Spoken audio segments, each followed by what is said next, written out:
Let's rock and roll. All right, good afternoon, everyone. This meeting is called to order. Mr. Trovick, has anyone signed up for public comment? Thank you very much. Good afternoon, Ms. Miller. Good afternoon, sir. Here we are. And we have cases to reconsider under agenda item 3. Is that correct? Yes, sir, that is correct. Commission Appeals is requesting 2 letters of continuing jurisdiction. Both of these cases were on docket 34 that was voted on August 22nd, 2023, and they were both pulled for additional discussion. Erroneous decisions were mailed on August 24th, 2023, resulting in appeal deadline that expired last week on September 7th, 2023. There's no indication of appeal. But these decisions are void on their face because they don't match the vote of the commission. They were mailed in error. So first case is 3422624. That involves a separation from work and charge back to the employer's account. The commission voted to affirm the grant of benefits to the claimant and charge the employer's account. Commissioner Demerson dissenting. The decision says the opposite. It qualifies the claimant and charges the employer. The second case is 3438076. This involves a separation from work. The commission voted to affirm the claimant's disqualification, Commissioner Trevino dissenting. However, the decision does the opposite and grants benefits to the claimant. So Commission Appeals is requesting 2 letters of continuing jurisdiction so that corrected decisions can be mailed. Commissioner Demerson? I agree. Thank you. Commissioner Trevino? I agree. And Mr. Chairman? Agreed. Thank you very much. All right, let's consider tax liability cases. Under agenda item 4, we have 1 tax case on docket 35 and no tax cases on dockets 36 or 37. Did you walk up really fast as a protest against the lack of walk-up music? I think I was trying a normal gait. Maybe I It was. was, all right, we'll work on that. Take it away. Oh, for the record, Hugh Daniel, Special Program Appeals. It is correct. We have 1 case on docket 35. It's case number TD-23-015-0523. Commissioner Demerson, I agree with staff recommendation. Commissioner Trevino, I agree with staff recommendation. Chairman Daniel. Agree with staff recommendation. Okay, how about fair housing cases? There are no fair housing cases on these dockets. How about child labor cases? Um, Oh, it's back to you. Ms. Miller. Well, I was all primed to ask him some questions. Thanks. Child labor cases? None today, but under agenda item 7, no wage claim cases pulled for additional discussion. But you should have received the wage claim short form dissent for all 3 dockets. I move we accept staff recommendations on the remaining wage claim cases on all 3 dockets. And I second the chairman's motion, except for the cases on which I'm dissenting, as reflected in the wage claim short form dissent list for dockets 35, 36, and 37. I concur with Chairman's motion, except for those cases on which I am dissenting, as reflected on wage claim short form dissent list for docket 35, 36, and 37. Motion passes with the exceptions noted. Let's move to agenda item 8 in consideration of unemployment insurance cases. We'll proceed with docket 35. Please proceed when you're ready. Case number 3082933, Commissioner Demerson. The commission should rehear this case. The record was inadequately developed about whether the employer offered the required training or whether the claimant effectively communicated his requirement to fulfill his licensing needs. In addition, since the record was unclear about state licensing laws and whether the claimant was required to maintain a valid license for continued employment, we should rehear this case to question the parties and to develop the record about whether the claimant's separation was the result of operation of law. Rehear. The AT decision is correct.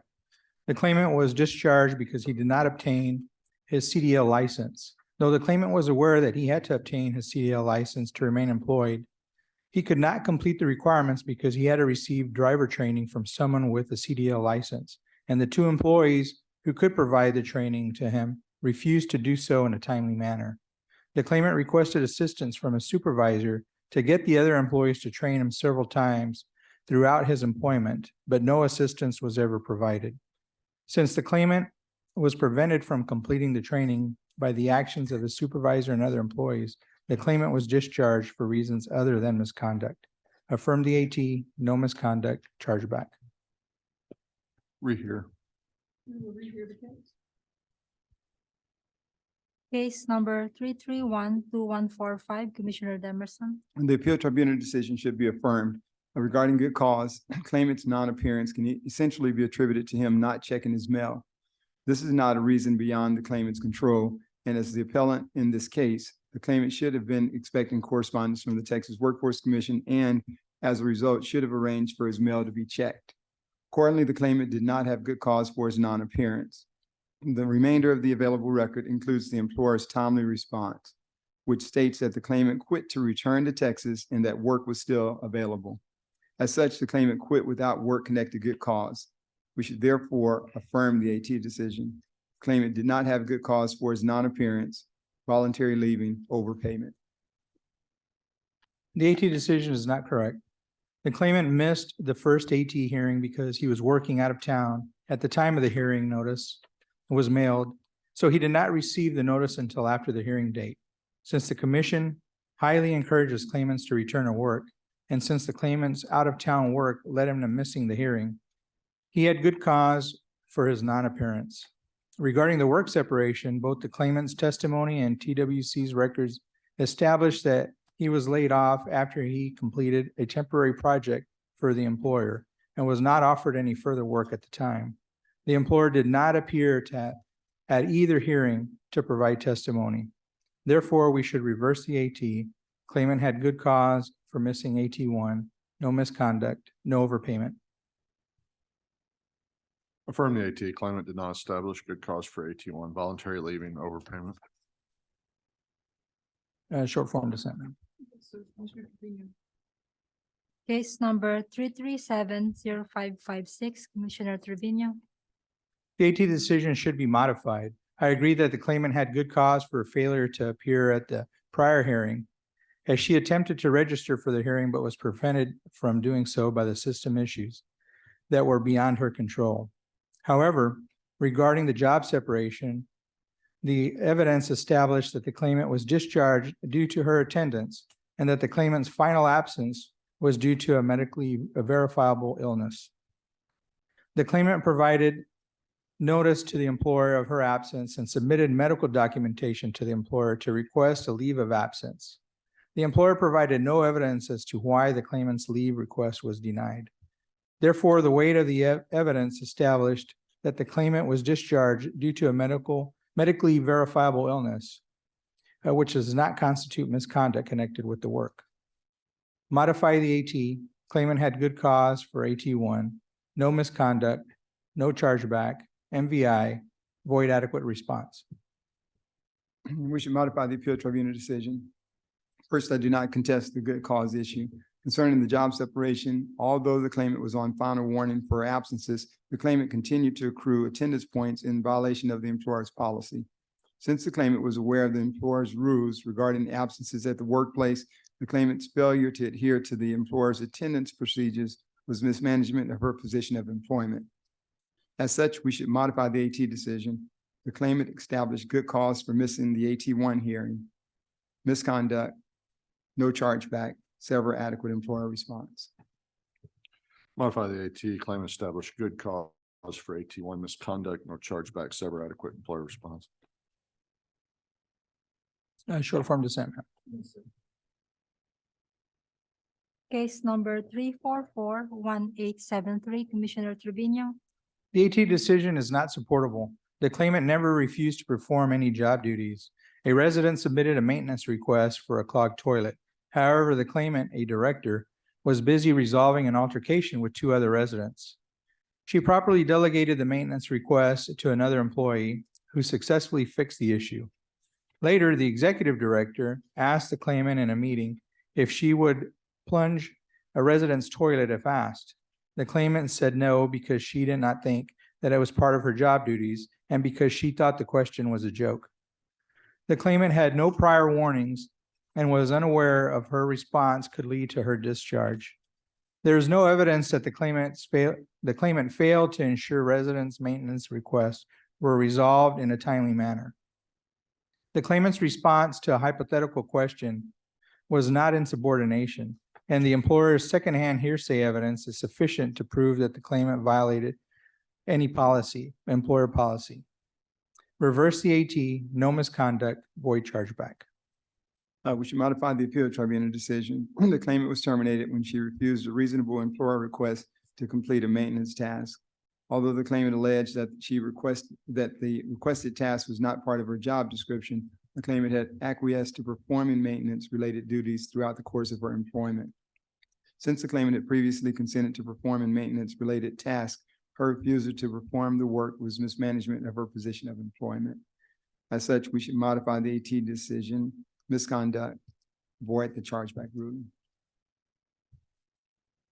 Reverse the 18, no misconduct, void chargeback. Short form consent. Yes, sir, Commissioner Johnson. Thank you. Case number 344-2065, Commissioner Demerson. We should reverse the appeal tribunal decision. The claimant was discharged for repeatedly failing to follow the employer's protocols.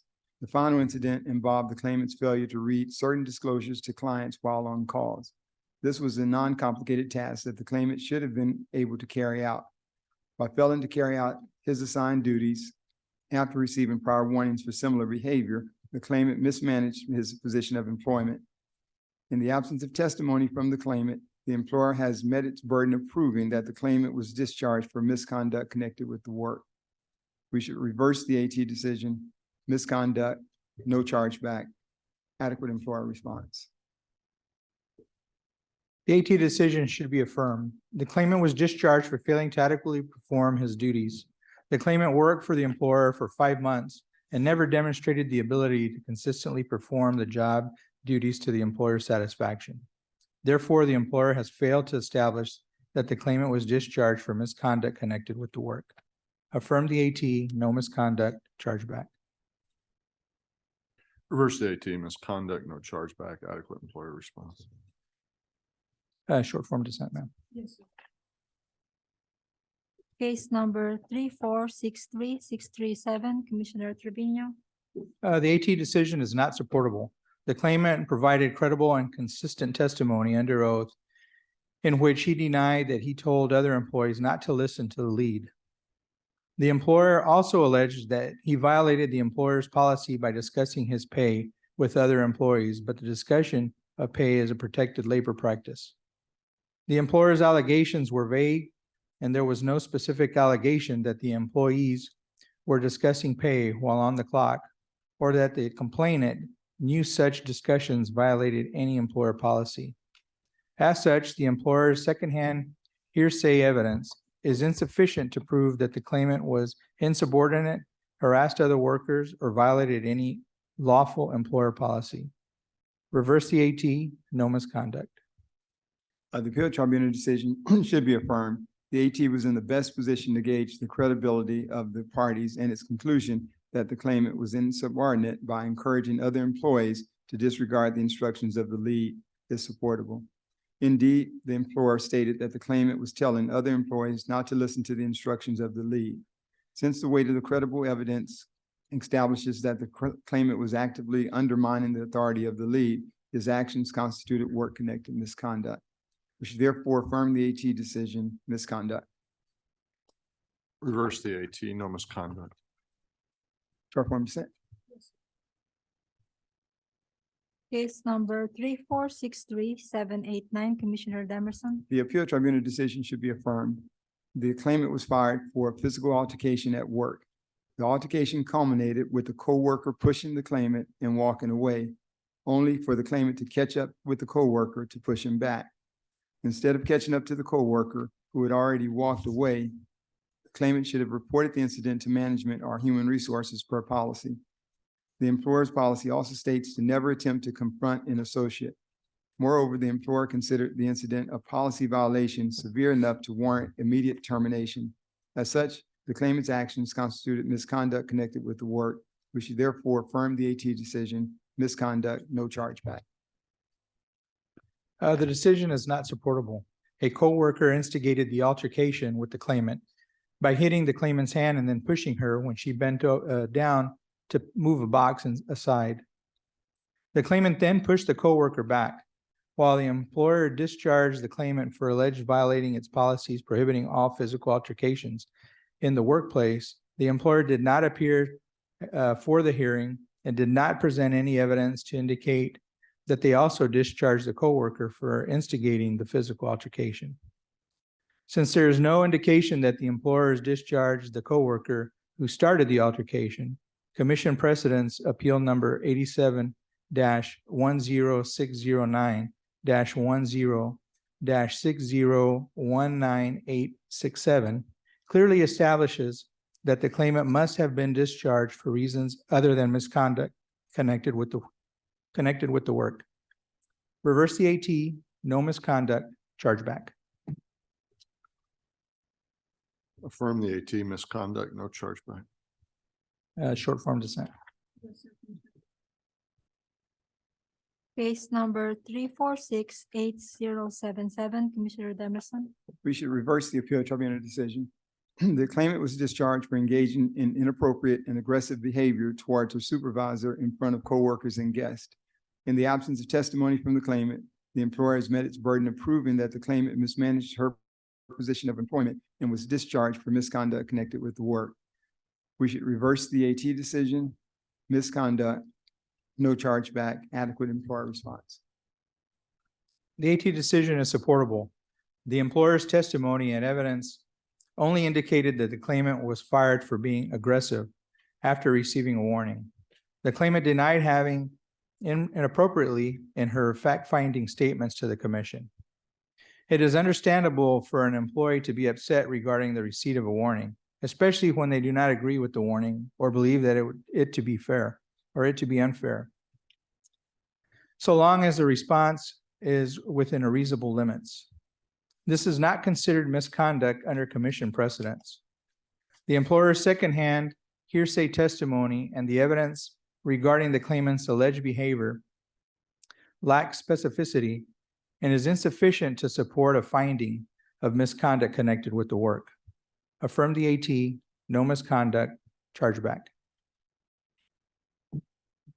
Reverse the AT, misconduct, no chargeback, adequate employer response. Short form dissent, ma'am. Case number 3473861, Commissioner Trevino. The decision is not supportable. The employer discharged the claimant after receiving the customer complaint, alleging that the claimant had been rude and used profanity towards the customer. The employer did not ask the claimant about the incident that led to the complaint and simply relied on the secondhand information in the complaint in concluding that the claimant had violated policy. The claimant had no prior warnings and denied under oath that he was not unprofessional or used profanity towards the individual who complained. Therefore, since the employer only provided hearsay evidence to support its allegations against the complainant denied the allegations under oath, and the employer failed to establish that the complainant committed misconduct connected with the work. Reverse the AT, no misconduct, bill reimbursing employer. We should affirm the appeal tribunal decision. The employer investigated a complaint concerning the claimant's behavior during a customer interaction. The employer spoke with the two members of the public involved in the final incident, one of whom filed a complaint. Because the preponderance of the credible evidence established that the claimant engaged in the alleged inappropriate behavior, and since such behavior resulted in immediate termination under the employer's policy, the claimant was discharged for misconduct connected with the work. We should affirm the AT decision, misconduct, reimbursing employer not billed.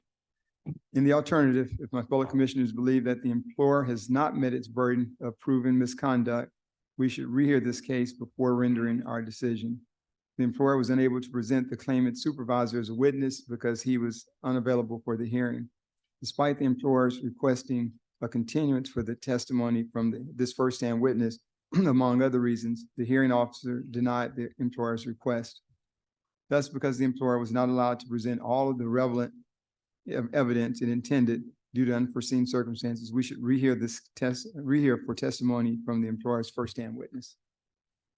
Affirm the AT, misconduct, reimbursing employer not bill. Short form dissent, ma'am. Case number 3583650, Commissioner Trevino. The AT decision is not correct. The claimant was able to perform light duty work since October 30th of 2022. And he was looking for work that he was able to perform. The claimant provided fact-finding statements when the TWC originally investigated the claimant's ability issue in the determination dated November 29th of 2022. In those fact-finding statements, the claimant indicated that while he could not perform physical warehouse work at that time, that he had more than 20 years of experience in the office and data entry work, which was work he could perform with his light duty restrictions. Reverse the AT, claimant able to work, no overpayment. We should affirm the appeal tribunal decision. The claimant testified that his doctor had not yet released him to return to full-time work. Thus, the claimant's ineligibility is appropriate. Regarding the prior ability determination, the current case arose from the claimant's response in a subsequent and more recent claim certification. A new investigation into the claimant's ability to work was proper under the circumstances and the determination issued on April 25th, 2023, is not a redetermination of a prior issue. Accordingly, we should affirm the AT decision, ability not eligible beginning October 30th, 2022, overpayment of $7,574. Reverse the AT, claimant able to work, no overpayment. Short form dissent. Yes, sir, Commissioner. Thank you. Docket 35, you should have received the UI short-term dissent list for docket 35. I move we accept staff recommendations on remaining UI cases on docket 35. And I second the chairman's motion, except for the cases on which I'm dissenting as reflected in the UI short form dissent list for docket 35. I concur with Chairman's motion, except for those cases on which I am dissenting, as reflected on UI short form dissent list for docket 35. Motion passes with the exceptions noted. Proceeding to docket 36.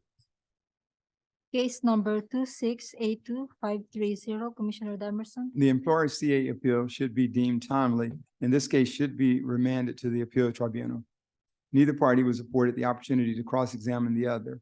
As such, the case should be remanded to clear this due process issue. In addition, the employer should be designated as a party of interest.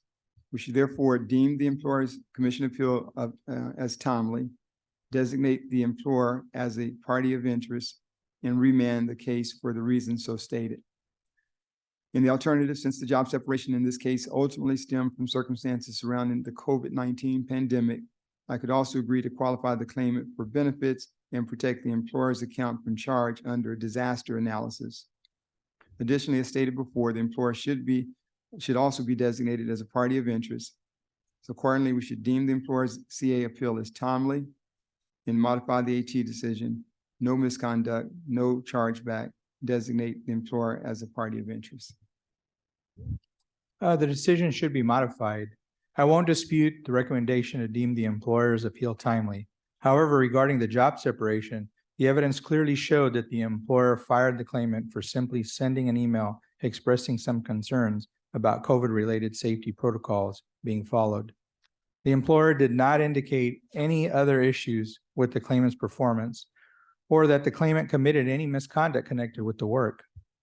Sending an email about some valid safety concerns is not misconduct. Timely employer appeal, modify the AT, no misconduct, chargeback.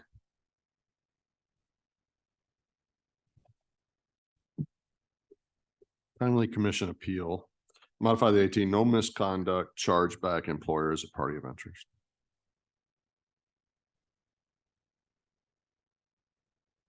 Short form.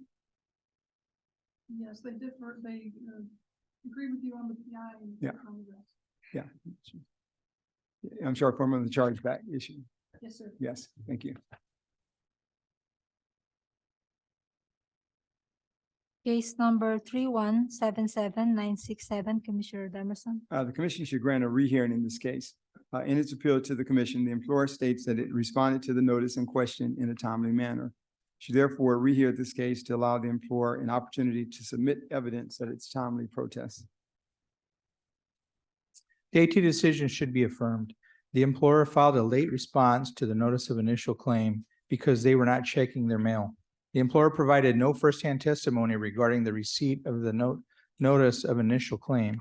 And though the employer's representative alleged late response of the notice, she also testified that no one was checking their mail at the time. The employer did not establish late or non-receipt of the notice by credible or pervasive evidence. And the AT decision deeming the employer's response late should be affirmed. Affirm the AT late employer protest. Rehear. Case number 3394308, Commissioner Demerson. The commission should grant a rehearing in this case. The claimant resigned due to dissatisfaction with the employer's vaccination policy. However, the record is unclear whether the claimant requested an exemption from being vaccinated.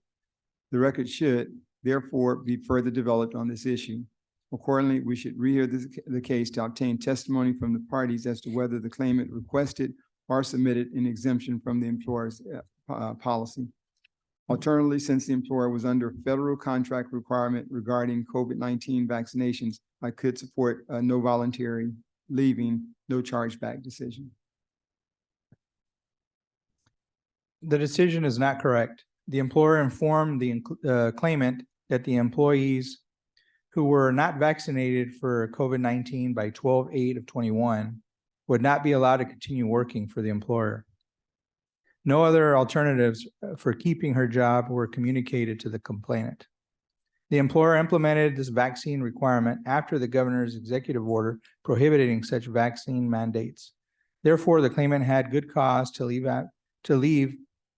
this job rather than get the required vaccination to maintain her employment. Reverse the AT, no voluntary leaving, chargeback. Rehear. Case number 3395981, Commissioner Trevino. The AT decision is not correct. The claimant was working out of town on a temporary job that he had been told was ending soon. When the claimant received the news that his fiancee had an urgent medical condition, the claimant went to his foreman and requested to be let go from the project early so that he could return home where his fiancee was in the hospital. He was told by the foreman that he would take care of it.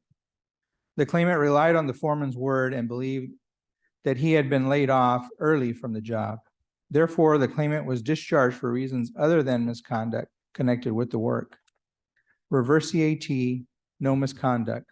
Alternatively, if my fellow commissioners believe that the claimant initiated the job separation by requesting to be laid off early due to the nature of the claimant's temporary work and his need to return home quickly, the claimant's separation was urgent, compelling, and necessary so as to make the separation involuntary. Reverse the AT, not disqualified, urgent, and compelling. We should affirm the appeal tribunal decision. Although I empathize with the claimant's personal situation, the claimant did not advise the superintendent about his absence from work, nor correspond with HR about possible time off. Moreover, although the claimant alleged that he had approval from his foreman regarding his request for a layoff, the foreman did not possess the authority to grant layoffs. Finally, though the claimant alleged that he was projected for a layoff, the record shows that the employer was actively hiring employees and the claimant was not due for a layoff. Since the claimant quit for personal reasons when continued work was available, the claimant's separation was a voluntary quit without work-connected good cause. As such, we should affirm the AT decision, voluntary leaving. Affirm the AT, voluntary leaving. Short form dissent, ma'am. Case number 3427498, Commissioner Demerson. The AT decision is not supportable. The employer did not respond to the original notice of maximum potential chargeback that was mailed on June 15, 2020. We do not know why the employer failed to respond, since there is nothing in the AT decision or elsewhere in the available record concerning that fact. Nor is there anything indicating that the hearing officer asked such a question of the employer. It is clear, though, that the employer responded promptly to the notice of chargeback review sent in September 2022. Although the employer unfortunately did not indicate in the appropriate space on page 1 of the form, whether the company failed to respond in 2020 due to misinformation concerning pandemic era chargebacks. The employer's HR manager explained at the hearing that she had personally spoken with the TWC representative about how to respond to the notice of chargeback review and followed that person's advice. The employer's appeal letters following the chargeback determination are consistent with that testimony. Accordingly, we should rehear this case to obtain direct testimony from the employer concerning why the company did not respond to the original NMPC mailed during the pandemic period. The AT decision correctly held that the employer's appeal was timely to the charge liability decision date, November 1st, 2022. Additionally, the AT decision correctly held the employer's response was late to the notice of maximum potential chargeback dated June 15th of 2020. The employer has made no allegations that their response was late due to information from the commission indicating their account would not be charged due to COVID. There is no good cause exceptions to the timeliness rule. Affirm the AT. Late response to the notice of maximum potential chargeback. Employer's account remains charged. Reverse the AT. Timely response to the NMPC. Resubmit. Mr. Jemison, I can clarify your vote. You originally said at the beginning to reverse the AT, then when you said to redo the case. Could you please clarify the vote? I'm going to agree with the chairman's vote. Okay. Thank you. Timely response, you submit. Yes. Thank you. Case number 3437228, Commissioner Trevino. The AT decision is not supportable. The claimant was discharged due to job performance issues and due to her failure to meet the employer's expectations during her relatively short period of employment. The claimant was working to the best of her ability, and the employer did not present any evidence that the claimant was ever able to perform the job to the employer's expectations. Additionally, the claimant was never given any formal warnings. The evidence established that the claimant was discharged due to her inability to perform the job and the employer's satisfaction, which does not constitute misconduct connected with the work. Reverse the AT, no misconduct, chargeback, void adequate response. We should modify the appeal tribunal decision. The claimant was aware of the employer's policy on performance standards. Although the claimant was repeatedly warned about her work performance, the claimant continued to make recurrent errors, which resulted in the company showing a reduction in the standard of care.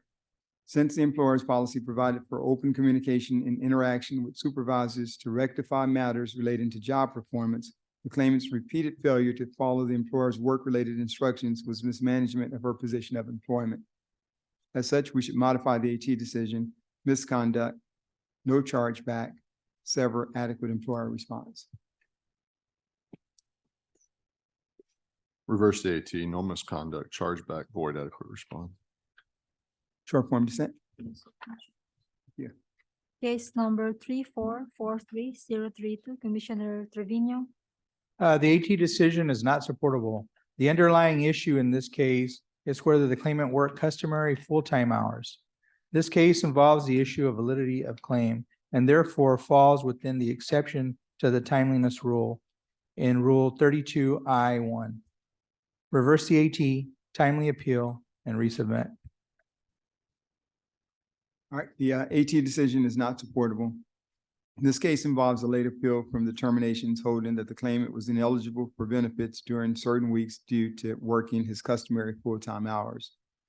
However, I believe that since the provision regarding customary full-time hours is in section 201.091 of the Act, it involves a validity of claim issue. We should keep in mind that all of the provisions in section 201.091 pertain to the issue of whether a claimant is unemployed during a certain time period. That section states that conditions under which a claimant can be considered unemployed, and it lists 3 conditions under which a claimant cannot be considered unemployed, including a period during which the claimant is working their customary full-time hours. Fundamentally, whether a claimant is unemployed during a certain time is a validity of claim issue. I would note that the language is not eligible in section 201.091E. follows the more important language, is not considered unemployed. Accordingly, since the claimant filed a late appeal from a determination involving a validity of claim issue, and the late appeal was filed within the benefit year, I would vote that the appeal should be considered timely and that we should have the case resubmitted on the underlying merits of the original determinations. I'd also note that the commission has held this way in unanimous votes in at least 10, if not more, prior commission appeals, and it is time that we adopt this principle as a precedent. Although the president will have to wait until commission settles the case on the merits of the customary full-time hours issue for the 3 weeks in question.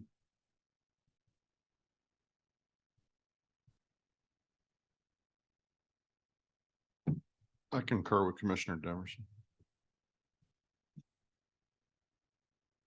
Majority vote is finally appeal validity of claimant exception and resubmit, and to adopt the case as a precedent.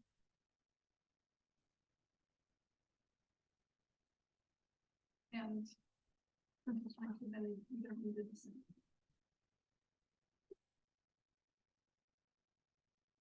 Case number 3450780, Commissioner Demerson. The appeal tribunal decision should be reversed. The claimant was discharged for referring to the company owner in a profane manner. Multiple firsthand witnesses heard the claimant's comment. The employer also had a policy that employees are subject to termination for vulgar, profane, or obscene language. The claimant signed an acknowledgement of the employer handbook. As such, the claimant's actions constituted work-connected misconduct. We should therefore reverse the AT decision. Misconduct, no chargeback, adequate employer response. The decision is supportable. The employer fired the claimant for allegedly failing to complete a job, mishandling company equipment, and using profanity in the workplace. The claimant only failed to complete the job in question because he had been chased off the job site by the customer's dog. The complainant did not mishandle or damage any equipment, and any profanity the claimant might have used was common in the workplace, including the claimant's supervisors. Therefore, the employer did not show that the claimant was discharged for misconduct connected with the work. Affirm the AT, no misconduct, chargeback. Affirm the AT, no misconduct, chargeback. Short form dissent. Thank you. Case number 3457661, Commissioner Trevino. The AT decision is not supportable. The claimant's girlfriend, who was also his coworker, informed the claimant that she had been assaulted by the owner while on a work trip. That same day, the claimant reported the incident to HR and submitted his immediate resignation. The employer has not provided any testimony or evidence disputing the allegations against the owner. The working conditions created by the owner's actions were also intolerable. So intolerable, any reasonable person in the claimant's situation would have immediately resigned their position. Reverse the AT, no voluntary leaving. We should affirm the appeal tribunal decision. The claimant quit based on an incident between a coworker and the owner. Although the claimant had concerns about the incident, the claimant did not allow the employer an opportunity to remedy his needs. Since the claimant quit when continued work was available, his separation was a voluntary quit without work-connected good cause. Finally, Section 207.046 of the Act is inapplicable because the circumstances do not meet the statutory requirements. As such, we should affirm the AT decision, voluntary leaving. Affirm the AT, voluntary leaving. Short form dissent, ma'am. Case number 3461562, Commissioner Trevino. The AT decision is not correct. The claimant was discharged due to frequent tardiness. The claimant's tardiness was caused by a medical condition which restricted his ability to drive. After the claimant was restricted from driving, he had to rely on coworkers to provide his transportation to work, and the claimant was then frequently tardy. The claimant advised the employer of the reason for his tardiness. Though the claimant received warnings, his inability to arrive to work on the time was caused by his medical restrictions. Therefore, the claimant's separation was caused by medically verifiable illness. and was not due to misconduct connected with the work. Reverse the AT, no misconduct. We should affirm the appeal tribunal decision. The claimant was discharged for exceeding the allowable tardiness points after prior warnings. Because the claimant continued to be tardy due to transportation issues, he was discharged for misconduct connected with the work. Should affirm the AT decision, misconduct. Affirm the AT misconduct. Short form dissent, ma'am. Case number 3466668, Commissioner Trevino. The decision is not correct. The employer alleged that the claimant violated COVID protocols by reporting to work with COVID symptoms on 7/28/22 and 7/29/22. However, the claimant offered firsthand testimony that she only started to experience some symptoms at the end of her shift on 7/29/2022, and that she thought it might have been her asthma. The claimant then tested positive for COVID over the weekend and immediately informed the employer. When the claimant had recovered and was ready to return to work, the employer informed her that she had been discharged for violating COVID procedures. The employer had no firsthand testimony or direct evidence to establish that the claimant reported to work on these days with COVID symptoms. And the claimant offered credible testimony denying that she knowingly violated any COVID procedures. Therefore, we should reverse the AT, no misconduct, chargeback, void adequate response. We should modify the appeal tribunal decision because the preponderance of the credible and consistent evidence established that the claimant failed to follow the employer's COVID-19 protocols. The claimant mismanaged her position of employment. Modify the AT decision, misconduct, no chargeback, sever the adequate employer response. Reverse the AT, no misconduct, chargeback, void adequate response. Short form dissent. Thank you. Case number 3470580, Commissioner Trevino. The AT decision is not supportable. Though the claimant had received prior warnings due to attendance, the final incident in which the claimant arrived late to work was caused by the claimant's medically verifiable illness and the medication that the claimant was taking to treat his on-the-job injury. The employer was aware of the claimant's medical condition and had received medical documentation regarding the injury. Additionally, the evidence established that many of the claimant's prior attendance infractions were caused by his injury. Therefore, the claimant was discharged due to medically verifiable illness, which does not constitute misconduct connected with the work. Reverse the AT, no misconduct, void chargeback. We should modify the appeal tribunal decision. First, I agree the chargeback ruling should be voided because the employer did not report base period wages. As to the job separation, because the claimant was over 40 minutes late to work after a final warning for attendance issues, the claimant was discharged for misconduct connected with the work. Modify the AT decision, misconduct, void the chargeback ruling. Modify the AT misconduct, void chargeback. Short form dissent, ma'am. Yes, sir. Case number 3506229, Commissioner Trevino. The AT decision is not correct. The claimant denied the allegations of misconduct under oath and denied ever behaving inappropriately towards a student. Discussing his dogs with the student did not violate the employer's policies. The employer's exclusive secondhand hearsay testimony and evidence are insufficient to overcome the claimant's sworn denial and are insufficient to establish misconduct. Reverse the AT, no misconduct. We should affirm the appeal tribunal decision.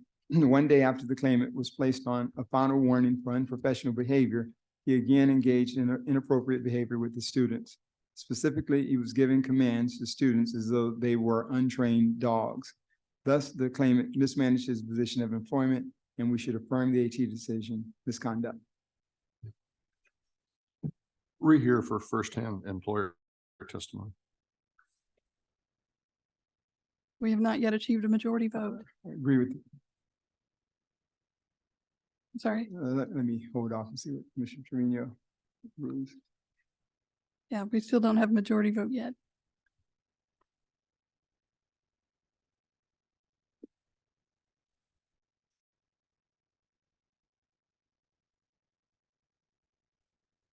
I'll go ahead and agree to rehear. Ma'am. Thank you. We will Yes. rehear the case. That was the last case pulled for additional discussion on docket 36. You should receive the UI short form dissent list for docket 36. I move we accept staff recommendations on the remaining UI cases on docket 36, except for the cases on which I am dissenting as reflected in the UI short form dissent list for docket 36. And I second the chairman's motion, except for the cases on which I'm dissenting as reflected in the UI short form dissent list for docket 36. And I concur with Chairman's motion, except for those cases in which I am dissenting as reflected on UI short form dissent list for docket 36. Motion passes with the exceptions noted. Thank you. Proceeding to docket 37. Case number 2499042, Commissioner Demerson. The employer's appeal period fell within the timeframe that USPS was facing mail delivery issues and TWC was experiencing high call volumes and technical difficulties from the pandemic. Moreover, since the employer provided credible testimony about the non-receipt of the AT decision, we should deem the employer's appeal to the commission as timely and resubmit the case for analysis on the job separation. Timely employer appeal resubmit. The employer's CA appeal was late. The employer presented insufficient evidence to establish that they did not receive the AT decision.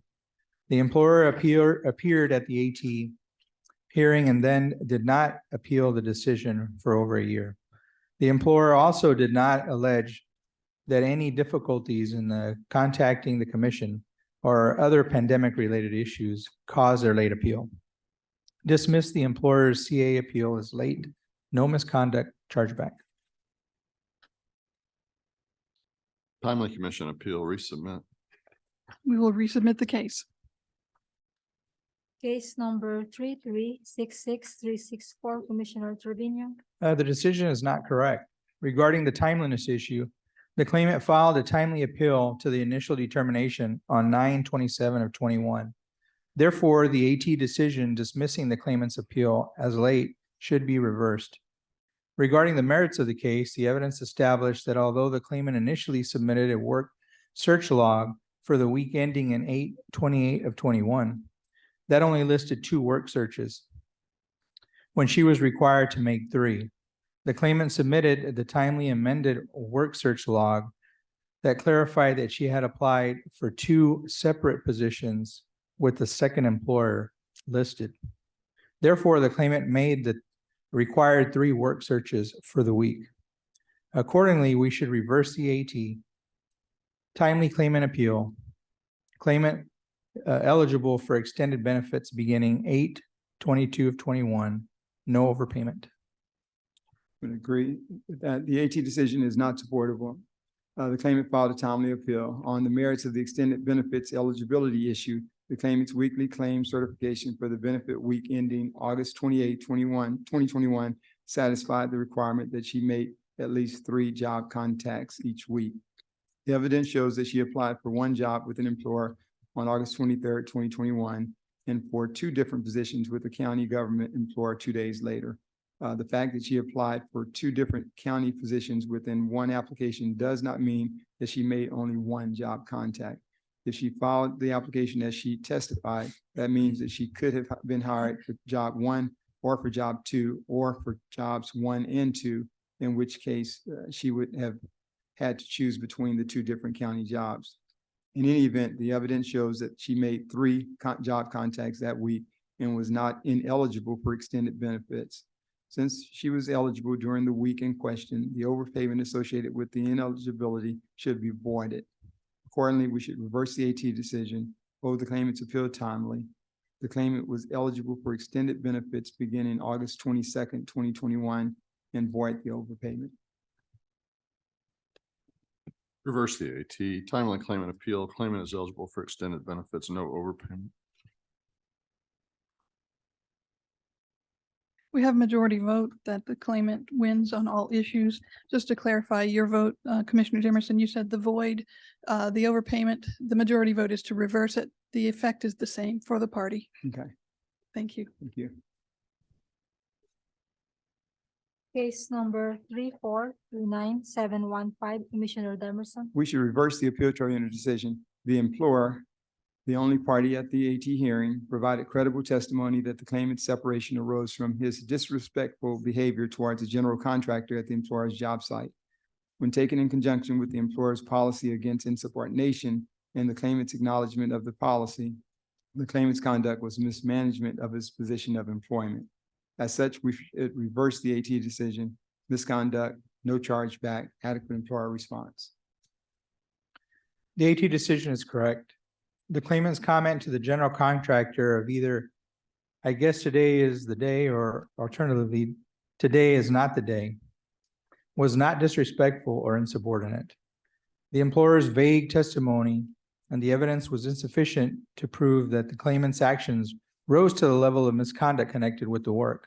The claimant was discharged at the employer's convenience, but not for any misconduct on his part. Affirm the AT, no misconduct, chargeback. Affirm the AT, no misconduct, chargeback. Short form dissent. Yes, sir. Thank you. Case number 3450520, Commissioner Demerson. The appeal tribunal decision should be affirmed. The claimant was discharged due to excessive absenteeism and tardiness. Even if the claimant's testimony about a 10-minute grace period is deemed credible, the employer's separation document, which is contained in file documents, lists multiple instances in which the claimant was tardy by more than 10 minutes in her final month working for the employer. As such, the claimant continued tardiness constituted work-connected misconduct. Should therefore affirm the AT decision, misconduct, no chargeback. The decision is not correct.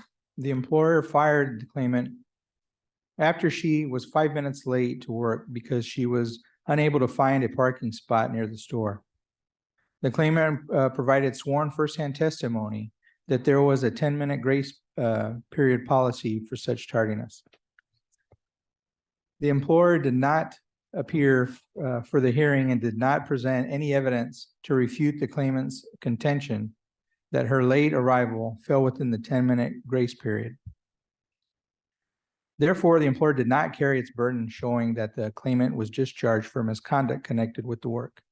Reverse the AT, no misconduct, chargeback. Affirm the AT, misconduct, no chargeback. Short form dissent, ma'am. Yes, sir. Case number 3468524, Commissioner Demerson. The commission should grant a rehearing in this case. The claimant was discharged after 3 associates complained to the employer that the claimant was directing inappropriate comments towards them. It does not appear that the hearing officer specifically asked the employer whether the associates were available to testify. Moreover, the appeal tribunal mentioned that the employer believed that the claimant engaged in inappropriate conversation at the workplace based on statements of other employees. Since both the testimony from the associates and the witness statements would deal directly with the final incident, they are critical for proper disposition of this case. Accordingly, we should rehear the case for the testimony of the 3 associates in question and the employer's witness statements. Rehear. The AT decision should be affirmed. The claimant was discharged for making inappropriate comments to other employees in the workplace, but the claimant denied ever making any inappropriate comments, and the employer provided no firsthand testimony. The employer's additional argument that the claimant had been instructed not to engage in any conversation with the associates on the sales floor was not pervasive. And the claimant testified that he never initiated any conversation and only replied in kind when the associate spoke to him. The employer has failed to provide sufficient evidence to establish that the claimant engaged in actions that could be considered misconduct connected with the work. Affirm the AT, no misconduct, chargeback. Reverse the AT, misconduct, no chargeback, adequate employer response. I'm going to agree with the chairman. Thank you. Thank you. Short form dissent, ma'am. Yes, sir. Commissioner Trevino. Case number 3469491, Commissioner Trevino. The AT decision is not correct. The employer discharged the claimant due to a verbal altercation with the coworker. However, the employer provided no firsthand testimony regarding the incident. The claimant testified that the altercation was initiated by the coworker, and the claimant reported the incident to management. Yet the claimant was discharged while the coworker was not. Since the claimant did not initiate the incident and the coworker was not discharged, the employer has failed to establish that the claimant's actions in the final incident constituted misconduct connected with the work. Additionally, though the employer argued that the claimant also had attendance issues, the employer established only that the claimant had received prior warnings for her attendance. They offered no specific testimony as to any final incident occurring after the warnings. Accordingly, the employer has failed to meet its burden of proving that the claimant was discharged for misconduct connected with the work. Reverse the AT, no misconduct, chargeback. We should affirm the appeal tribunal decision. Final incident was not the first time the claimant had engaged in a verbal altercation with coworkers. The claimant admitted that she had been warned that if she had any further altercations, she would be discharged. Despite this warning, the claimant was again involved in an incident because she did not like the way someone was looking at her. Because the claimant engaged in a disruptive altercation after prior warnings, she mismanaged her position of employment. We should affirm the AT decision, misconduct, no chargeback. Affirm the AT, misconduct, no chargeback. Short form dissent. Yes, sir. Case number 3591498, Commissioner Trevino.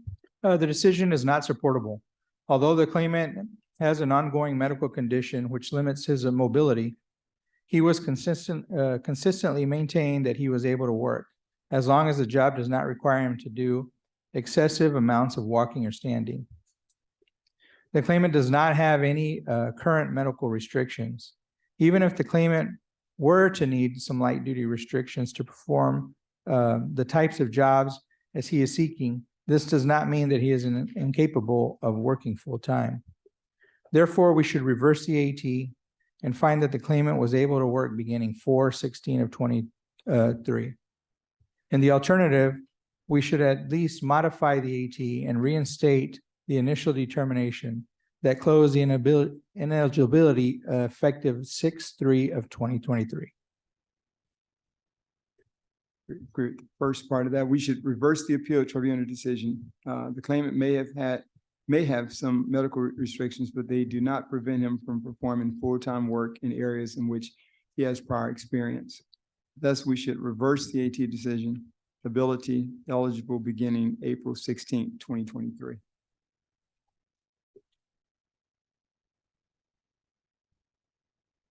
Modify the AT, claimant not able to work April 16th, 2023 through June 3rd, 2023.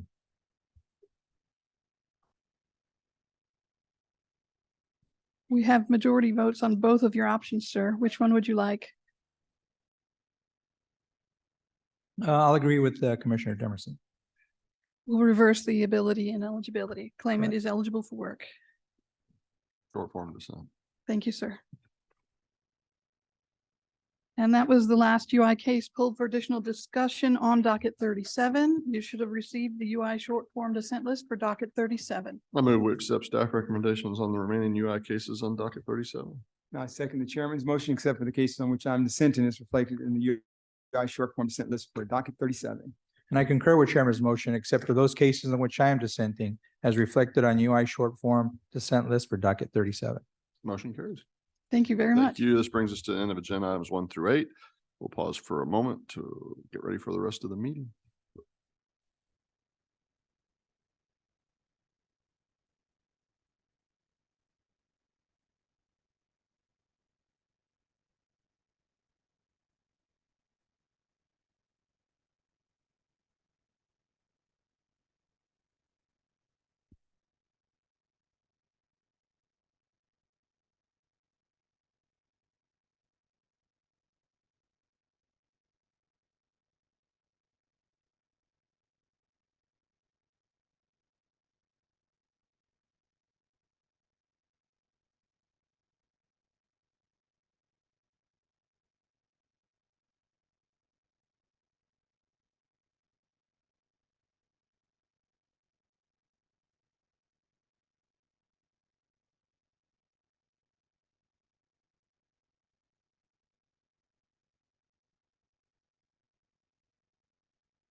All right, we're back with agenda item 9, gifts and donations.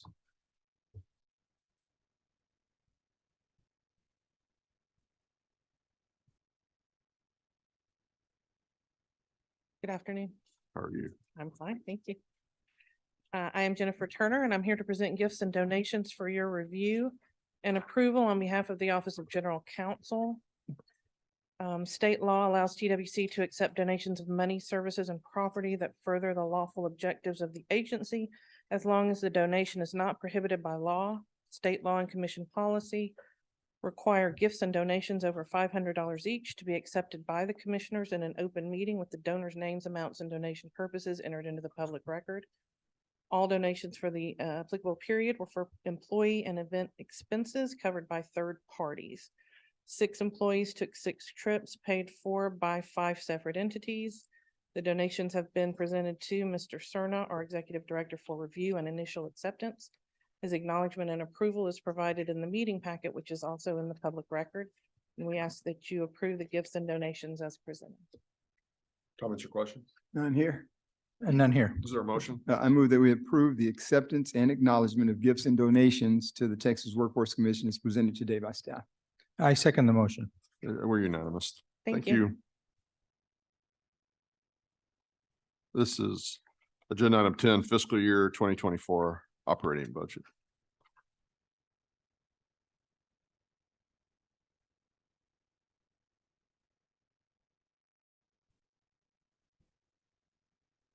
Sure. Good afternoon, Chairman, Commissioners, Mr. Townsend. For the record, Chris Nelson, Chief Financial Officer.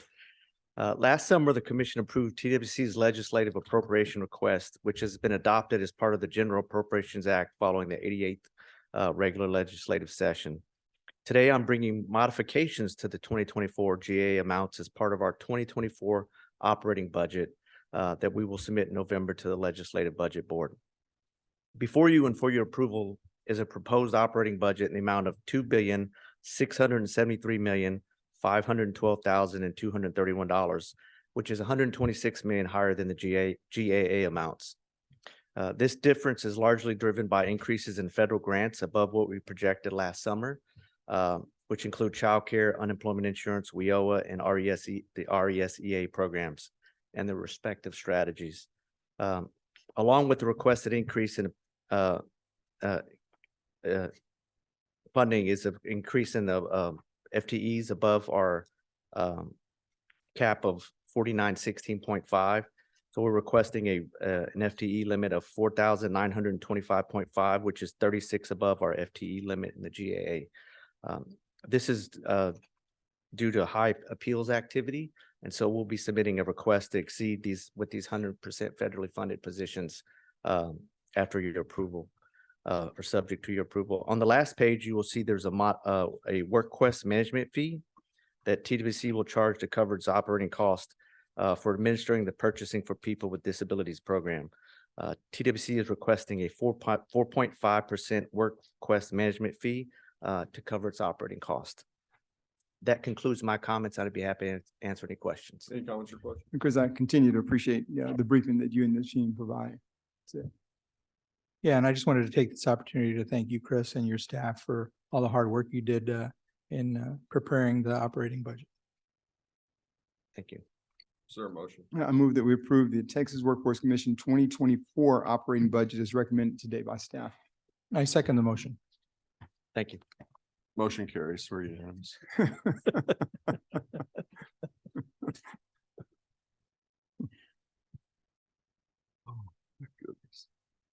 This is agenda item 11, proposed rules for 40 Tech Chapter 810. This is the Lone Star Workforce of the Future Fund.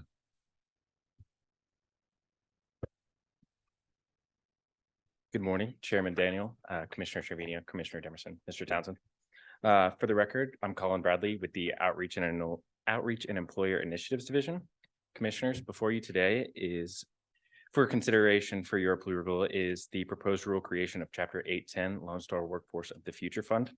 The proposed amendments will establish the Lone Star Workforce of the Future Fund grant program and set forth TWC's procedures for administering the program. The goal of this program is to ensure that the Texas workforce is capable of filling available and emerging jobs in this state that require less education than a bachelor's degree, but more than a high school diploma. Staff recommends submitting the proposed rule for publication in the Texas Register for a 30-day public comment period. Staff also requests the ability to make minor changes to the document in order to comply with the publication requirements of the Texas Register and the Office of the Secretary of State. This concludes my presentation. I'm available to answer any questions you may have. Are there any questions or comments? Colin, how do you define minor revisions? Minor, substantive. I was kidding. But good, good. Thank No you. comments. I mean, the answer to your question was essentially a minor revision is a minor Minor revision revision. and non-substantive. Is that what Colin said? That's what I think he said. First time here? Yes, sir. Good, good.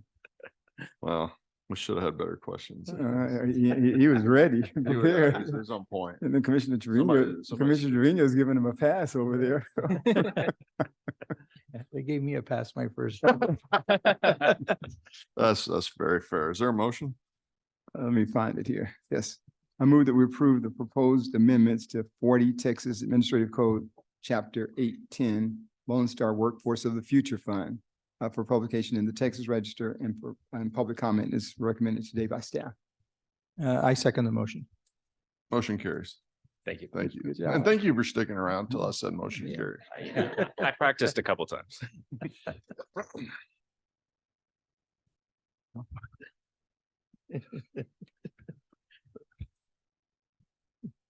Item 12, this is recertification of CRPs to participate in the purchasing for people from with disabilities program.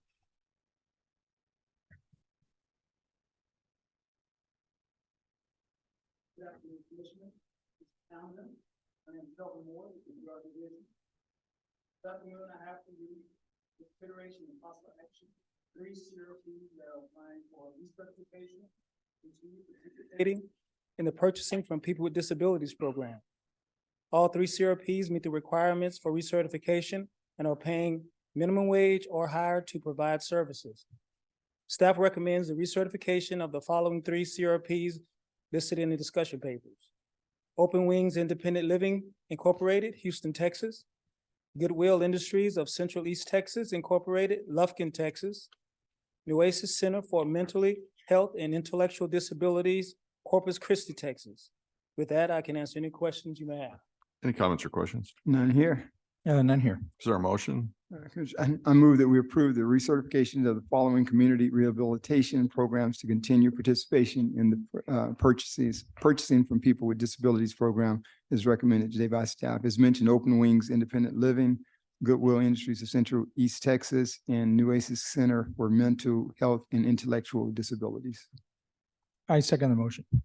It's been moved second, motion carries. Thank you. So agenda item 13, AEL contracted measures and targets for program year 23-24.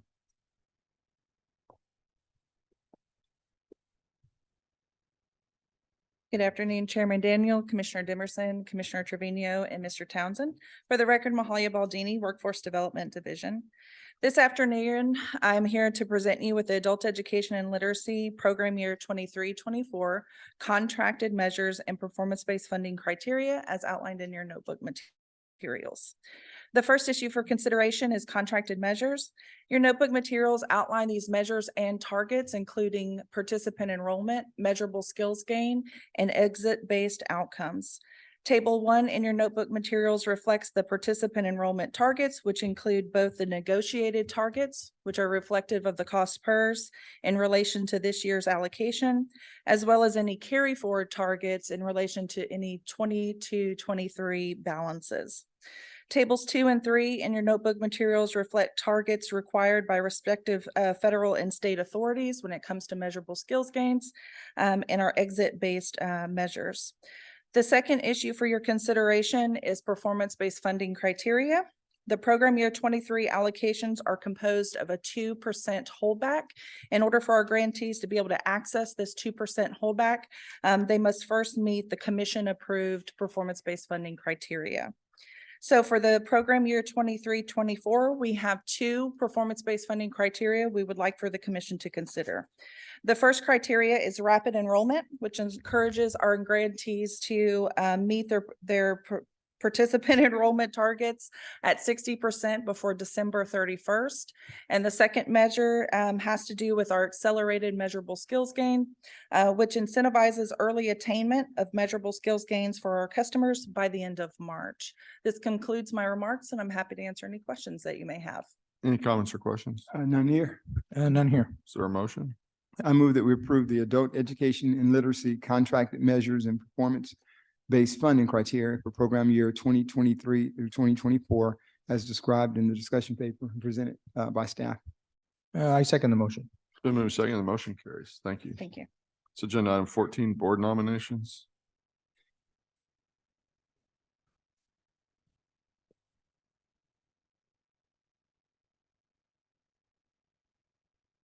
Good afternoon, Chairman, Commissioners, and Mr. Townsend.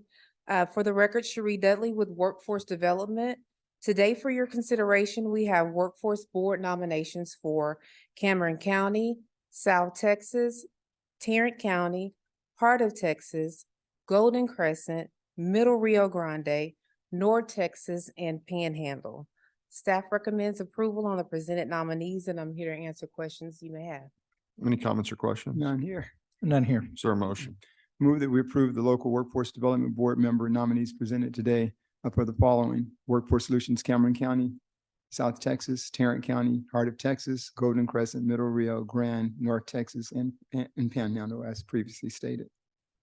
I second the motion. It's been moved and second, the motion carries. Thank you. Thank you. It's agenda item 15, fiscal year 2024 statewide initiative reviews. With staff recommendations, commissioners, couple of process questions. So I think there's 9 of these that have been separated out. These are things that came out of the July 25th work session. We can do this a couple of different ways. We can just take them all up for discussion and ask staff questions about individual programs that we've identified through this, or we can go one by one and ask questions, or staff can make a presentation about each one, and then we can ask questions. Similarly, when we vote on them, we can vote on them one by one, or we can wrap them all up into one motion and move forward. My preference would be, I don't actually care how we vote them out, so if somebody feels strongly about that, you should speak up. But on the discussion, I'd more or less just like to cut straight to the questions unless there's some need for you to read us a whole bunch of stuff. The papers were very clear and well laid out. The staff made very clear and direct recommendations. So what I presume we would be voting on today are the staff recommendations that are contained in the papers. If somebody wants staff to make a presentation on each one, I'm certainly glad to let them do that. I just want to make sure we get all the information out there. I have a couple of questions about 2 different ones. And so there's going to be time for questions on all of them. Does anybody have a preference here? I agree that we don't need them to read through each and every one of them. I'm fine with that. I think we've had a work session and we've gone over them sufficiently.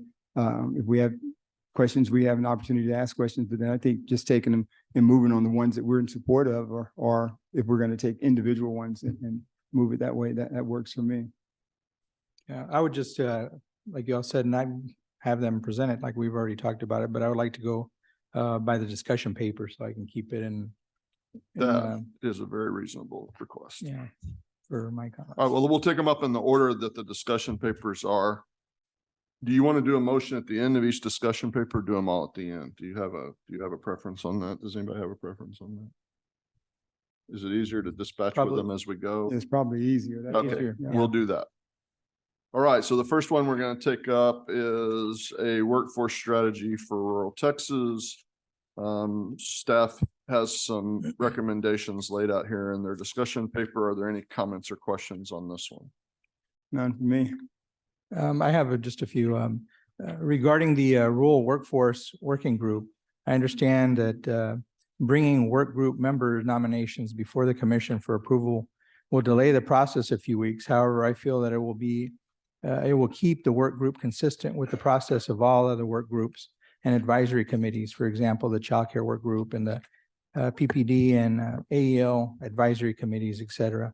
So I just recommend that the names proposed for the working groups be brought to the commission for approval. Anything else on this one? And then for the next regarding the rural summit for the information provided by the rural workforce group, that it is a best practice to begin the conversation and collecting information. I also believe that the conference will provide a valuable opportunity to hear the insights and needs of rural workforce areas from participants to allow sufficient time to study for the study to be effective. So I kind of recommend that we host the rural summit first, and then afterwards determine the best time frame to conduct a paid study using the insight from the summit. For number 3, I have no comment. The next one is regarding the priority scoring for upskill Texas application. I agree with staff recommendation to wait until evaluating the results of the current funding. After the results are evaluated, then bring it back for their recommendation and the parameters and the recommended funding amount. And the last one would be regarding the increase of funding for the high demand job training and TIP grants. And I encourage staff, after the initial high demand job training grant and TIP applications are awarded, that the funds still remaining to reach out to the boards who have not yet applied for the fiscal year. And then regarding the outreach efforts for rural initiative, I am in favor of option 1 since there isn't a study validating the effectiveness of this type of campaign in rural areas administered by TWC, which include the extended paid media campaigns.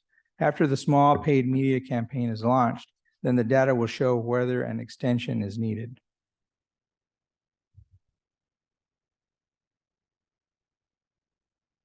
And that's all I have for that. All right. that group. Any other comments or questions on the rural strategy discussion paper? They work for me. Are we looking at the options that are presented here? I didn't know if we are taking action on those 3 items as well. In the efforts to provide outreach and getting the word out, I mean, I'm going with the max. It's like let's do this in a big way and get out as much as we can. And I think option 3 provides 1 and 2. But I hear Commissioner Trevino's comments or so, but just know that I'm for a maximum. But Chairman, you probably have been working on this a lot harder, so I'm not sure. I'd like to hear your thoughts on that as well. So I'm kind of torn. I guess I would have picked option 2, but I'm not going to be the guy that lands like squarely in the middle. That's okay. Option 2 is really my preference. I think you can do too much paid media. I think it can move. I think you can sort of get off your earned media kind of platform. I think we have a lot of opportunities to A, do some earned media. B, we've got some great people in the field, and B, I think work that we can do via social media and that sort of thing. So option 2 is going to be my choice. That's where I would land. As to all of Commissioner Trevino's other comments, including some direct comments about both the summit and the advisory group, I would take those and adopt those as my own if he's willing to just to leave the need for doing an amendment. I think I would do that. And if you don't mind, let me just do this and then we can continue our discussion. I'm gonna go ahead and make a motion on this so we can take this up. If there's a second, I move we approve the staff recommendations that we heard today for a workforce strategy for the rural Texas discussion paper as presented here today, with option 2 on item 7 and incorporating the other amendments that Commissioner Trevino has recommended. If there's a second, we'll proceed with our discussion. Second. All right, it's been moved and seconded. So the motion before us is essentially what staff's recommended. Couple of tweaks that Commissioner Trevino has made to that with regard to some timing on some issues, and then it would have option 2 in it for the item 7, the outreach and employer initiatives that employer initiatives would do. Is there any further discussion on this item? None here. None here. All right, is there, I vote aye. Is there any dissenting votes? All right, it carries unanimously. All right, let's move to the middle skills gap. Any comments or question on the middle skills gap discussion paper? None here. I got a few again. Yep. Regarding the rural workforce working group, I understand that bringing the work group member nominations, oh, hold on, that's the same one. Let me regarding the WIOA statewide funding towards the Upskill Texas initiative. I agree with staff recommendation and wait until evaluating the results of the current funding. After results are evaluated, then bring it back to their recommendation for parameters and recommended funding amounts. For the second one, I don't have any comments on that one. The next one regarding the funding exams and or licensure or credential assistance, I support staff recommendation for number 1 and 2 for the initiatives, but I want to be mindful of the staff work closely together to ensure attainable measures for the tracking of the initiative.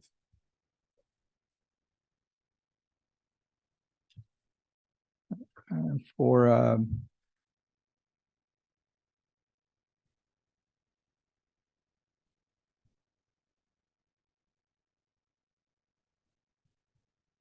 believe that's it for that one. All right. Any other comments or questions? None here. Let me lay out a motion. Commissioner Trevino, I was listening carefully. I don't think you changed anything relative to the staff recommendations. And your request to have measurable things is we should just put that on everything that we do here. That's a good suggestion. Let me do this. I move we approve the staff recommendations for the middle skills gap discussion paper as presented here today. If there's a second, we'll proceed with discussion. A second. It's been moved and seconded. Is there any further discussion on this item? None here. None here. All right, I'm voting aye. Is there any dissenting votes? All right, it carries unanimously. This is, we'll take up the Foster Youth Network now. Are there any comments or questions for staff? None here. The only comment I have is regarding the Texas Foster Youth Network to assist with balancing the budget of the remaining WIOA and TANF funds. I support using 3 million from WIOA and 1 million from the TANF. Is that what you were anticipating? Yes, sir, it was. Yes. For the record, Leslie Cruz, Workforce Division. You Well, can't use the 3. I should have done that at the front. Now I have to apologize because I made fun of Chris for not sticking around until I said motion carry, and I just like jumped all over my own procedure. Welcome, Leslie. Well, thank you, sir. All right. There any, you want to make a motion or you want me to do it? Oh, I can make the motion. I move we approve the Texas Foster Youth Network Initiative as set forth in the discussion paper and related staff response memorandum and discussed here today. Second. With the change to allow the use of 3 million for the WIOA and 1 million from TANF if need to balance the use of reserve balances budget. Second. Yeah. Okay. Are there any dissenting votes? Any further discussion? None here. No, this one carries unanimously. Let's take up the workforce and economic development discussion paper. Any comments or questions? None here.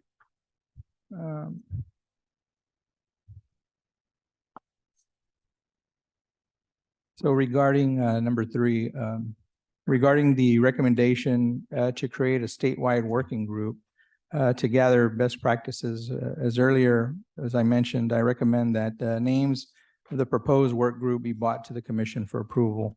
I understand that bringing the work group nominations may delay it a few weeks, the process, but however, I feel that it will keep the working group consistent with the other groups.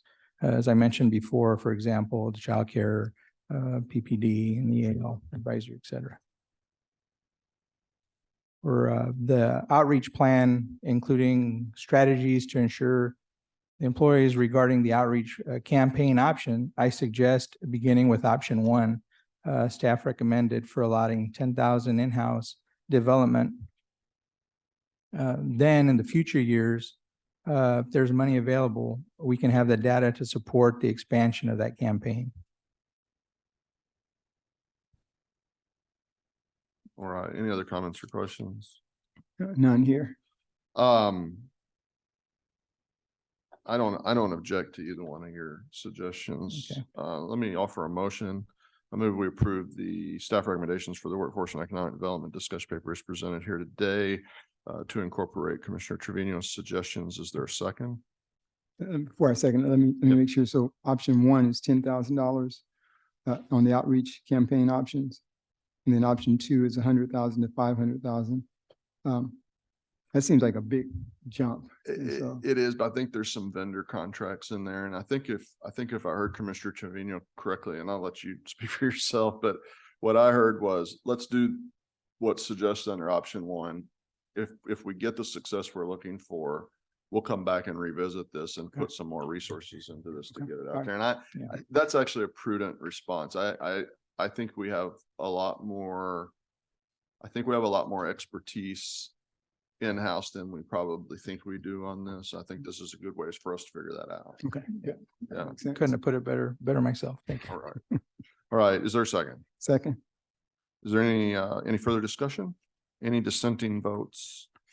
All right, this one carries unanimously. Let's take up the Texas Conference for Foster Youth.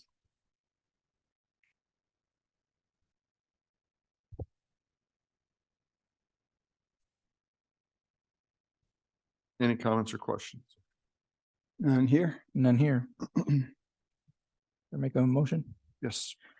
I move we approve the Texas Conference for Foster Youth Initiative as set forth in the discussion paper and the related staff response memorandum as discussed here today. Any second? Is there a second? Second, Yes. Is there any further discussion on this item? none here.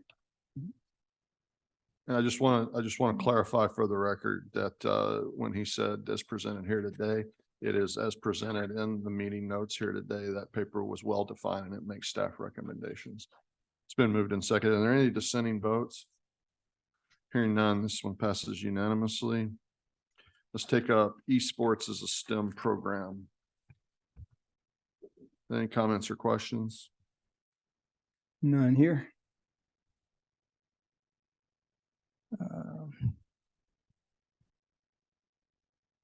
I just fully support the esports initiative and recognize the value and positive impact that this will have on future workforce.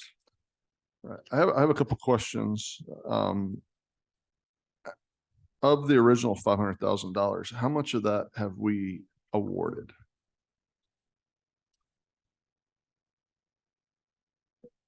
Stand by, Chairman. I'll get that for you.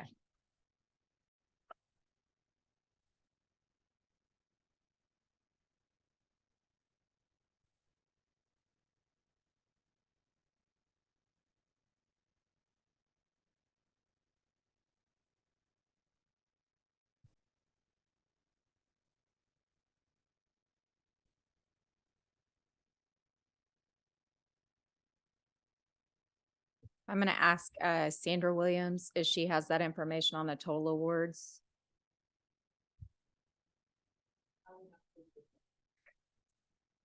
All right, while We'll you're have to get that getting that, information.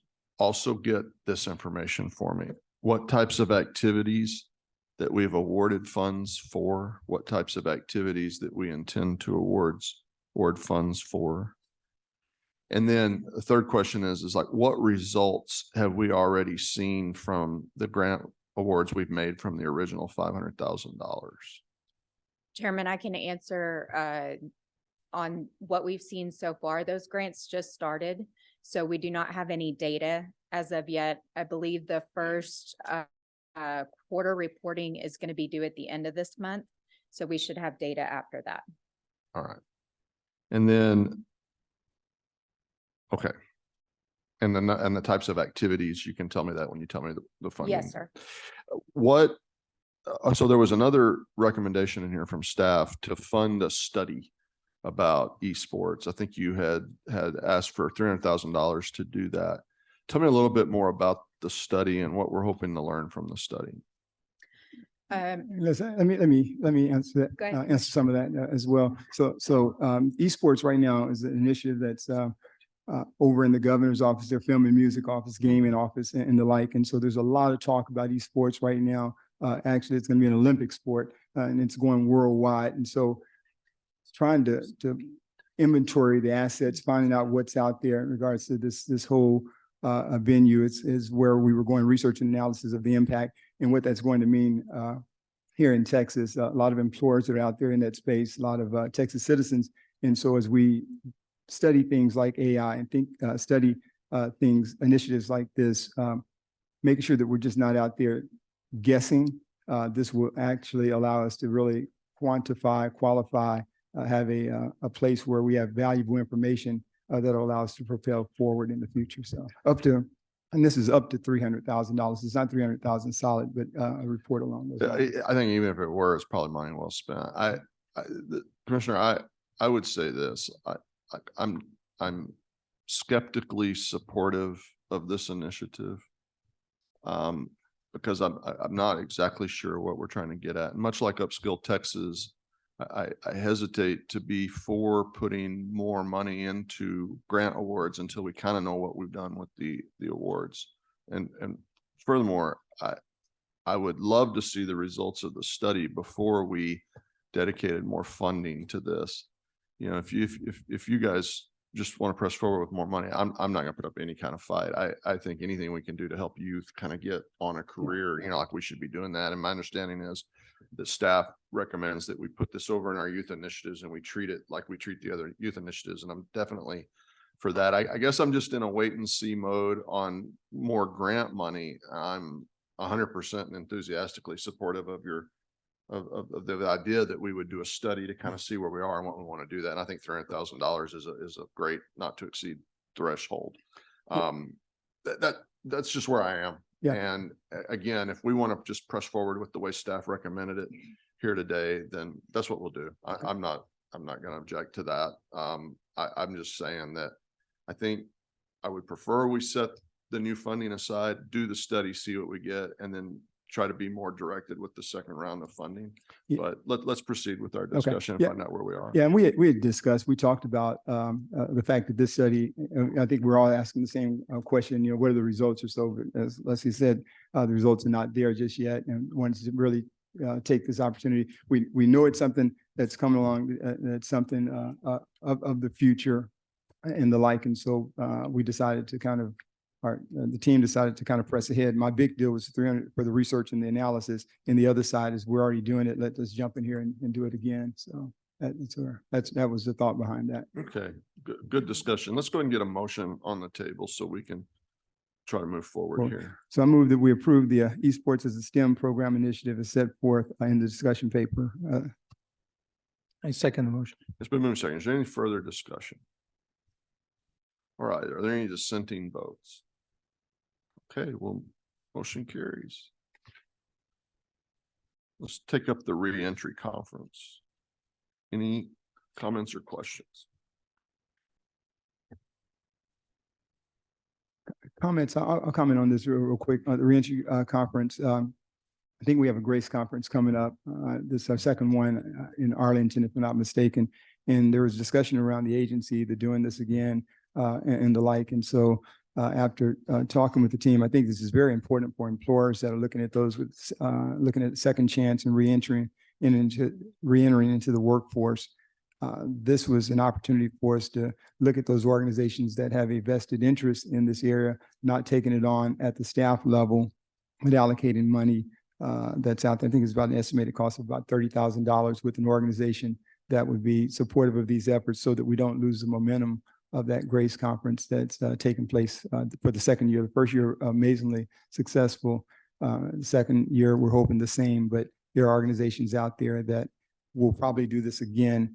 And I'd love to be supportive of those efforts because employers and the citizens in Texas benefit from that. Okay. I agree with the need for continuing the second chance initiatives. But regarding the Grace Conference itself, I'm concerned with partnering with the outside entity. I think we might lose the input regarding the information presented to the focus of the event. And I suggest that we reconsider transferring that to an outside entity and keep this hosted by TWC. I agree with allocating the 30,000 of WIOA funds for TWC to host the second chance events. Yeah, I think my reason for looking outside was, talking with the staff, and I guess it's a decision that we would make, but looking at the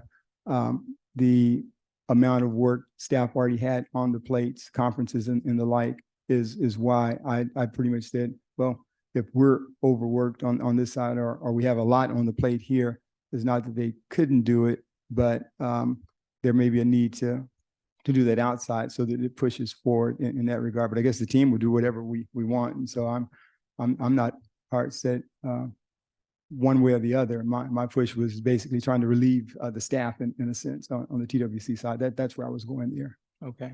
I just felt that it would be important for us as a agency to make sure that we're leading the discussion and what we want to put out there. Okay. And Commissioner, if that's an initiative, an area, and you feel strong about that, I support those efforts. But I was just wanted to put on the table that was my reason on both sides. Yeah, I think that you make a very good point. I'm actually inclined to support Commissioner Trevino on this idea of keeping it in-house. I appreciate your argument for why that might be. I think in this particular space, there are many divergent viewpoints on this, and I want to make sure TWC sticks to our mission, which is we need to get folks to work in a job that's self-sustaining and meaningful for them, no matter what their life circumstances have been. I want to make sure we stick on that. And then I want to get this on the record while we're talking about this. I received a tremendous amount of positive feedback on our efforts here from the chancellor at TSTC, among others, about our efforts on this. And so definitely something that, we want to continue. I think that's fantastic. And Yeah. if we're doing it in-house, then I'm all for that. There we go. All right, let's, if there's no further sort of preliminary comments, let's get a motion on the record and then we'll conclude our commentary and move forward. So I move that we approve the reentry conference initiative set forth in the discussion paper today. It's discussed as well, and it be done by the Texas Workforce Commission versus an outside entity. Second the motion. Is there any further commentary? Are there any dissenting votes? Motion carries unanimously. Let's move to the Office of Governor's Small Business and Entrepreneurship paper. Any comments or questions? Comments on that, basically, and I'll say this real quick. The Governor's Office is Small Business Division, and we're in an MOU situation with them right now. This is an opportunity once again for us to have factual information about small business in Texas and the workforce as well. And so the state of the workforce from an internship standpoint, apprenticeship standpoint, all of those areas as it relates to small businesses in the state that I represent, I advocate for on this side. Again, I'm trying to get information together where we're able to use that in ways that can be of benefit to us here at the state. Yeah, I agree. No comment. Only comment I would have is this: do we spend all of this grant every year, like historically? No, sir, we do not. And could the existing grant amount absorb the cost of the study, which I do think is useful and necessary?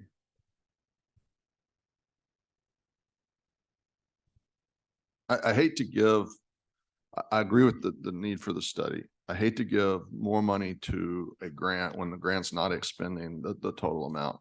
And full disclosure, I was the governor's staff member who administered that grant for 4 years, and we didn't spend all the money then either.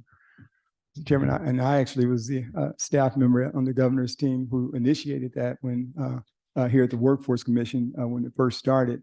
And so Leslie, I'd be curious I want to look at the past reports on money allocated and what's coming back, what we're not spending. I agree with you wholeheartedly. If the money's not being spent, let's utilize what's not being spent. for that, but let's make sure that we check to make sure that they don't have intentions to spend it before we start taking money from it in that regard. We need to be sure of that they're not going to do it because that's a carve out of something that they may have in mind. But if it's not been spent, let's definitely look at it that way for sure. Do you want to table this, get that information and come back?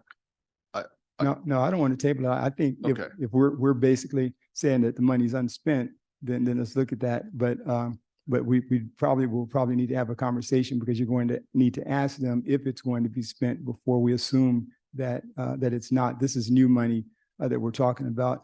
Mr. Chairman, maybe to the point that if it's money that's left over, then we don't allocate any new money from that standpoint. We basically take it back from that point, but we don't shut ourselves off from the point that if it's all spent, then we're not in a position to go forward with it because we've not approved it today. Yeah. Right. Let me think about, make your motion and then let's see if we can structure this in a way to do what we want to So I move we approve the amendment of the current interagency cooperation contract with the Office of the Governor to include a small business workforce report with survey and to add up to $75,000 as set forth in the discussion paper as proposed today, discussed today. And I'll second the motion. And then, so I'm going to offer this as an amendment and if you accept it, basically, if there's $75,000 left that they haven't spent, that's the 75,000. If for some reason they're going to spend all the grant, then there's another 75,000 that would come in to pay for this study specifically and only the study. Is that That's fair? it. Does I that think sound so. like what we just agreed to? I think it does. Yeah. Right. Mr. Trollman, yes. All right, are there any dissenting votes on this? Hearing none, this motion passes unanimously. Texas Interns Unite Conference, questions or comments? So you guys have participated in a lot of the Texas Interns Unite initiatives over the years. And so the discussion paper that's laid out here today talks about National Intern Day with the Texas Swiss Conference. But the reality behind the discussion paper is really to have funds appropriated for not initiatives that include National Internship Day with the Texas Swiss initiatives with both high school and college students. So I don't know if that's in this makeup, but I want to make sure that we're working on high school and college students. And it's a Texas Intern Unite initiatives, not just National Internship Day, but other initiatives. We're going to be in the Valley with a rally in the Valley in a week, and then there's Power in the Pines. And so there are a lot of initiatives that have been put out there. It's been very successful with a good return on the investment. So those are the only comments that I wanted to add to this paper that's not listed here. Yeah, comments or questions? Yeah, I just wanted to say, I've experienced the benefits of the internship program and support this effort. I've seen the results and hear firsthand. So I'm for that. My only concern about the whole thing has been the extreme amount of enthusiasm and optimism and my ability to match that. These kids that come to this thing Right. are absolutely amazing. And, you reach a certain age where you start worrying about whether or not the next generation is going to pull it off. And if you've reached that age and you have that question, come to one of these conferences so we can answer that for you. Mr. Chairman, I think you said it. I overheard you making a comment that as you get a certain age, what you like to do is give a lot of your advice and wisdom and guidance and things of that nature. So these are opportunities to really sow into students, but employers benefit, our Texas citizens benefit, and it works. The employment and the internships lead to jobs and careers and the like. And a lot of us, even on this dais and in this audience, may have experienced an internship route in some form or fashion while in college, high school. While we're on the subject, even TWCs, we've had, since I've been here, a great internship program. And I really even felt like that's come up a notch since we put a renewed focus on this. I think we're all benefiting from this.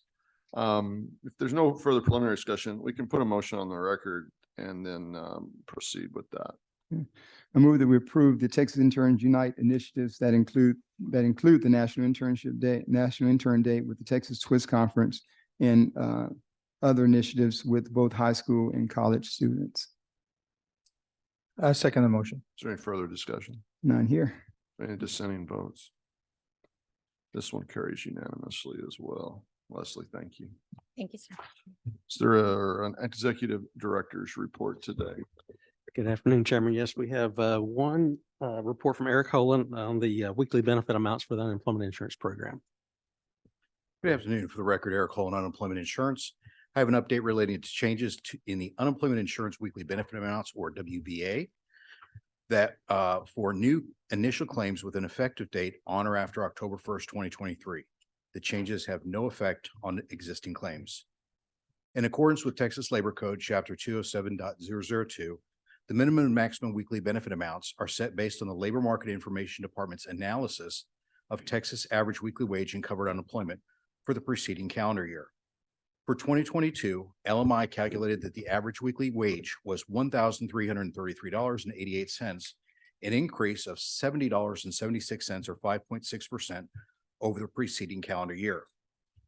The minimum weekly benefit amount is set at 7.6% of Texas average weekly wage and covered employment, but may not exceed $1 in a year. Since the calculated amount exceeded the limit, the minimum weekly benefit amount will increase by $1 to $73 per week. The maximum weekly benefit amount is set at 47.6% of Texas's average weekly wage in covered employment, but may not exceed $14 in a year. Since the calculated amount exceeded the limit this year, the maximum weekly benefit amount will increase by $14 to $577 per week. To summarize, for new initial unemployment claims with an effective date on or after October 1st, 2023, the minimum weekly benefit amount will be $73 and the maximum will be $577. Again, this has no effect on existing claims. This concludes my update. I'm available for any questions. Any questions? No questions here. No questions. Thank you. Chairman, I did want to thank Eric for the work you and your team are doing. Anytime I've needed anything in terms of someone calling in, needing information, you guys have been very responsive and we appreciate that. Thank you. Thank you. Thank you, Commissioners. And that concludes the Executive Director's report. All right. So Randy didn't say anything. So. he does this every single time. One of these days, he's going to break loose, I'm pretty sure. Is there any other order of business come before the commission? None here. I just want to make a quick statement here so I can introduce Forrest Smith. You'll please stand. He's our newest addition to the staff. He's coming from the Public Utility Commission and will be the lead attorney. He previously worked for TWC as a hearing officer. So thank you, Forrest. Did you work in the general counsel's office there? The legal division. In the legal division? Did you work there last summer? I don't know how long. I did. Did you have an intern by the name of Emily Daniel at any point during your tenure? She did quite a bit of research. Did she, My ears get so. did she work hard and did she come to work? All right. I'm glad to hear it. Thank you. Welcome. Space looked familiar. I saw him in the hallway today. I was like, I know that guy. All right. Anything else, guys? That's it. Is there a motion to adjourn? So moved. I second. It's been moved second to adjourn. We're adjourned.